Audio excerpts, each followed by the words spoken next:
I grew up in Texas, and I grew up with my mother, my father, and my sister. My sister was an actress.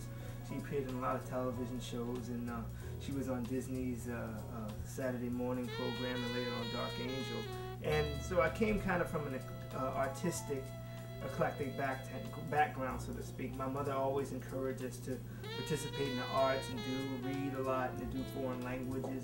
And it was just a really loving, encompassing household. So I originally discovered the saxophone, I think, inadvertently. I kind of walked into the school band room in middle school and just saw somebody playing the horn, and it looked kind of cool, and I pointed to it and I wanted to say that. So told my parents I wanted to play that. That day I went back home and pulled out the yellow pages and flipped through it and found music stores and called everyone. And when my mom came home, I had an itemized price list of the cost of the instruments, how much it was to rent it and lease it from about 7 different stores, so she could choose which one she wanted to go to.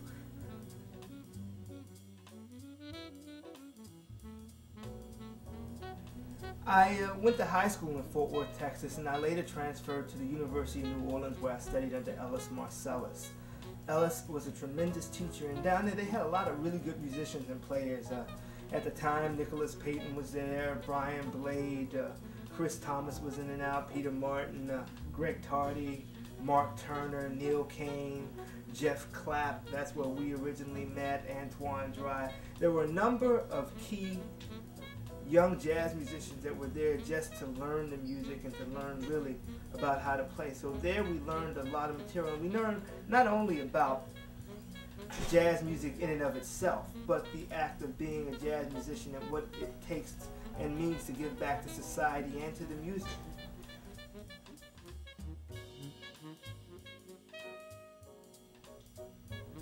A lot of people think that being a jazz musician is all about, drugs and alcohol and hanging out late, but that may have been true to a certain degree in the 40s, 50s, and even somewhat in the 60s.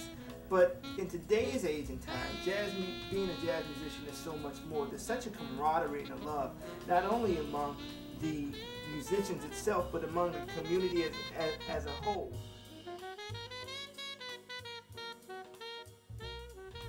Well, the reason I wanted to start New Jazz Records, because for the longest time, jazz musicians in and of itself have been getting what I feel to be a raw deal.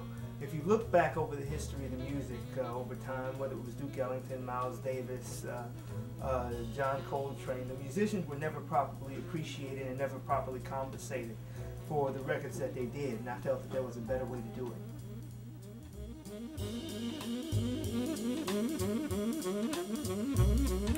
it.